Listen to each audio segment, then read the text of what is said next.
येईल, लाज वाटेल असा पोशाख कधीच करू नका. तुमचा पोशाख तुमची सुंदरता आणि तुमची इज्जत दोन्हीही वाढवेल. अन्याय करणाऱ्यापेक्षा अन्याय सहन करणारा मोठा गुन्हेगार असतो. विश्वास देवावर नाही तर स्वतःच्या मनगटावर ठेवा. मी नदीच्या प्रवाहाला वळवणाऱ्या भक्कम खडकासारखा आहे.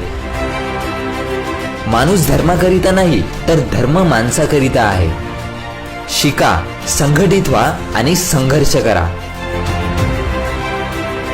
तुम्ही वाघासारखे बना, म्हणजे तुमच्या वाट्याला कोणीही जाणार नाही. वाघ बनून जगा. माणसाला आपल्या दारिद्र्याची, आपल्या गरिबीची लाज वाटता कामा नव्हे.